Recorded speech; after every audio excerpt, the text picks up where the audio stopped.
జయ మార్కండేయ. మీరు చెప్తారా? జయ మార్కండేయ. తెలంగాణ పద్మశాలి సంఘం అధ్యక్షులు శ్రీ కవర్తపు మురళి గారు మన ముందున్నారు. అఖిల భారత పద్మశాలి మహాసభలు మరియు తెలంగాణ 8వ మహాసభల సందర్భంగా వారు అధ్యక్షులుగా వ్యవహరిస్తున్నారు. వారితో కొన్ని ముఖ్య విషయాలు చర్చిద్దాం. అధ్యక్షులు గారు, అఖిల భారత పద్మశాలి మహాసభలు మరియు తెలంగాణ మహాసభలు దిగ్విజయం చేయడానికి మీరు ఏ రకంగా దోహదపడుతున్నారు? నమస్కారం.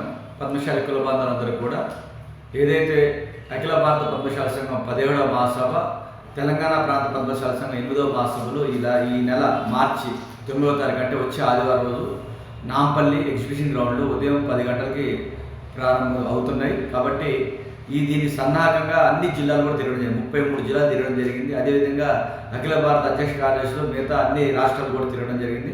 దాదాపు అన్ని రాష్ట్రాల నుంచి దాదాపు 1000 నుంచి 1500 మంది ప్రతినిధులు కూడా హాజరవుతున్నారు.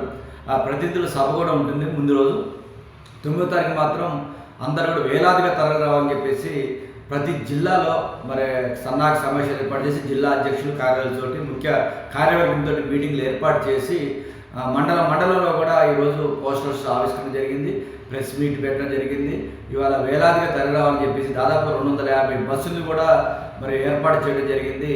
మరి అక్కడ వచ్చిన వాళ్ళకి మధ్యాహ్నం లంచ్ కూడా ఏర్పాటు చేస్తున్నాం. కాబట్టి ఈ సభను జయప్రదం చేయాలంటే ప్రతి ఒక్క పద్మశాలి కూడా రావాలని దాదాపుగా 20 నుంచి 25 మందిని మేము ఆడ ఒకే చోట గ్యాదర్ చేస్తాం. ఇది మహాసభ 5 సంవత్సరాలకు ఒకసారి జరుగుతుంది.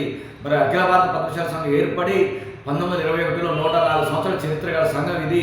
మరి ఇప్పుడు అఖిల భారత పద్మశాలి సంఘం ఆధ్వర్యంలో 16 రాష్ట్ర సంఘాలు ఉన్నాయి. దాంట్లో తెలంగాణ పద్మశాలి సంఘం ఒకటి.